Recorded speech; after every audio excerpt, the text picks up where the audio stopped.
Hi, everybody. This is Dr. K. In our case of the week, we're going to talk about Nikki today. And Nikki is a 10-year-old female, and we're changing all of this to protect the child's identity. But this was a real life patient of mine that came to see me because this child was having intense behaviors and emotionality and reactivity, and everything was getting under her skin, and everything was a big deal to Nikki, and she was just emotional and reactive and unable to regulate herself. And the mom is like, I don't know what's going on. Like, what is happening to my child? And, the funny thing is that in today's world, despite our advancements in medicine and technology, there are so many things that we just normalize, that we just say, well, some kids have big emotions, right? Some kids just are this way. Some kids just react. And when it gets bad enough, what do? We diagnose them with an anxiety disorder or ADHD or, whatever other term. But that does not help us understand why someone behaves and acts the way they do, right? And when you really look at cases like Nikki, what are these behaviors? They're ultimately tantrums, right? If you look at what a 2 or 3 year old does, right? 2 or 3 year olds, when something happens, things don't go their way, they have these meltdowns and everything bothers some 2 year olds, except not all 2 year olds, right? And then there are the 2-minute tantrums, and then there are the 35-minute tantrums. And if you're a parent who had the misfortune of having a child who had 35-minute tantrums, I'm sure you're like, oh, yeah, I remember those. Except what's really interesting is that in some kids, these tantrums never go away.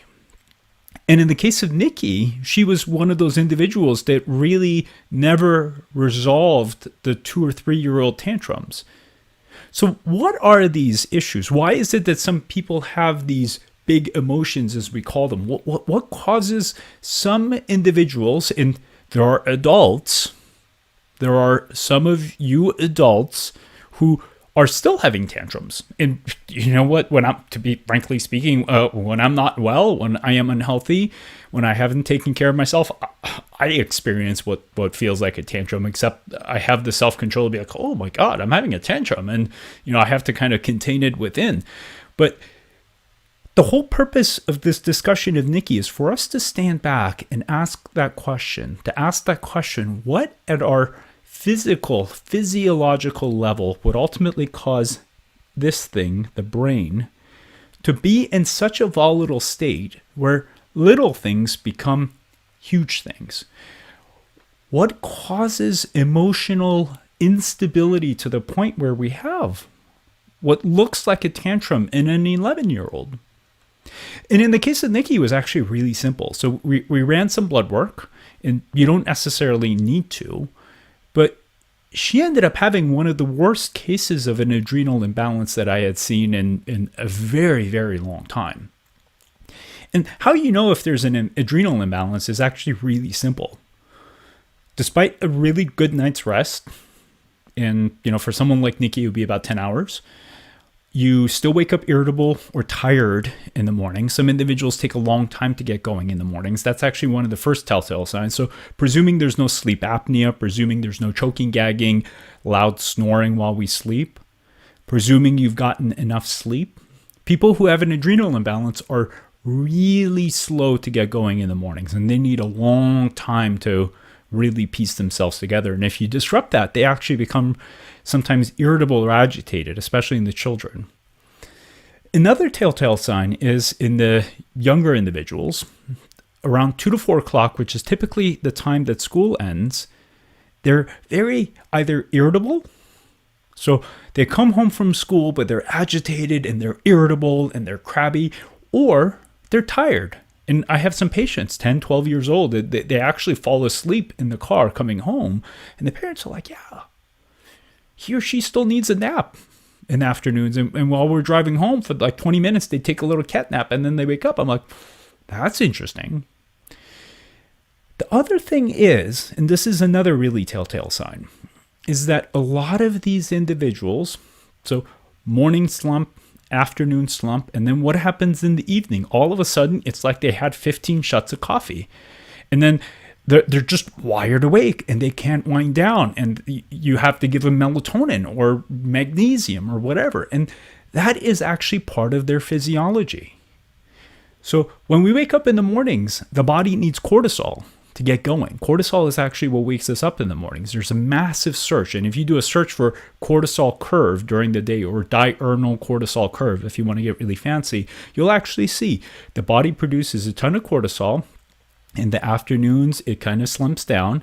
And in the afternoon slump, if your cortisol drops below a certain point, you actually get really tired, which then causes the body to give you a kick of adrenaline, which then actually recharges the body, but in an unhealthy way.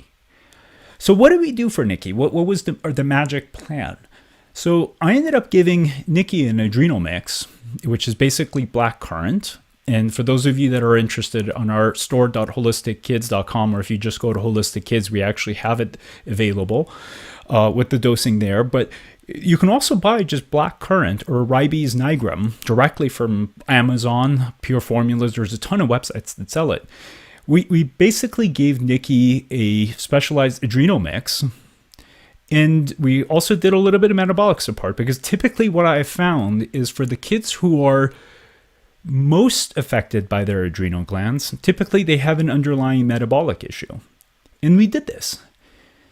And what was really cool, and this is why I love working with kids like Nikki, and frankly all my patients, is a month later I checked in with the mom. I'm like, so how is she doing? And the mom's like, oh my God, she's a different kid. I'm like, what do you mean? And she's like, we don't have any more of the meltdowns. I'm like, are you serious? She's like, yeah. We don't have any more of the meltdowns. She's so much more reasonable. She's not reactive. Not everything bothers her. Not everything gets under her skin. She doesn't have the meltdowns and the issues that she had before. I'm like, that's awesome. And she's like, yeah, I know. But you see, what we did was not change Nikki. The version of Nikki the mom is now seeing is actually the true version of Nikki. The version of Nikki the mom was seeing before was the fatigued, run down, exhausted, lack of vitality Nikki. And she was struggling. Nikki was struggling, and she was acting out because she didn't feel well. Nikki was exhausted. And she was exhausted because at a core cellular, physiological, hormonal level, she was depleted. And these are the kinds of things we don't see. This is what's lacking in our medicine. We're so quick to label individuals. We're so quick to say, well, you have an anxiety disorder. You've got fatigue syndrome. But we don't ever stop and ask, well, what is happening at the core physiological level that is causing this human being to be this way? And, frankly speaking, I've had multiple adolescents come in with the diagnosis of depression, except they weren't depressed. There was nothing going on in their life that would explain why they would be depressed. They acted depressed. They looked like they were depressed. Why? Because physiologically, they had zero reserves.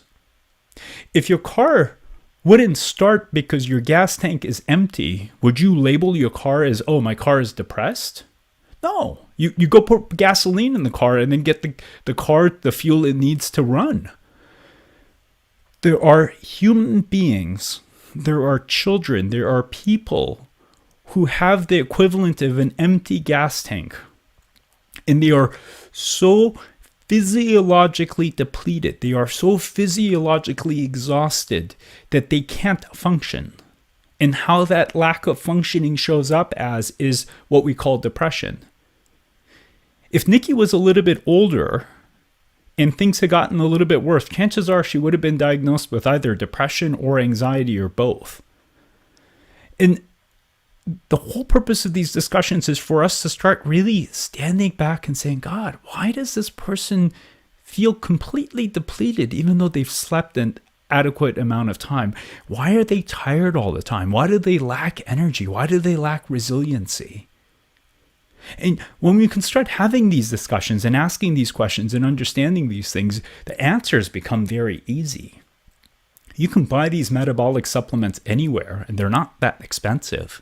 You can buy blackcurrant or our adrenal mix anywhere. I mean, our adrenal mix is through our store, but you can buy these products. They're available. All these tools are available, and they can make such a difference in the lives of the person who needs them. But in order for us to even understand who needs them, we need to start by just having the conversations of the fact that these things exist. And I have no problems with, the diagnosis of anxiety. I have no problem with the use of medications. I think in some cases they're fantastic.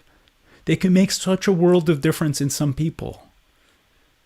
I do have a problem with us jumping and making these diagnoses without asking the question of, could there be something else going on? And I can't tell you how many times I've had kids come to me who have horrible physiological problems, celiac disease, metabolic issues that are so bad that these poor kids can't move.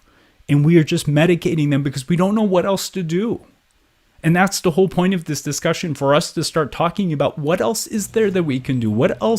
How else can we look at these issues so we can make a big difference in the lives of these kids and their families? So I thank you for watching, and I thank you for being a part of this community, and I thank you for helping get these messages out to all of the families who need to hear this information. Be well. This is Dr. K. Bye-bye.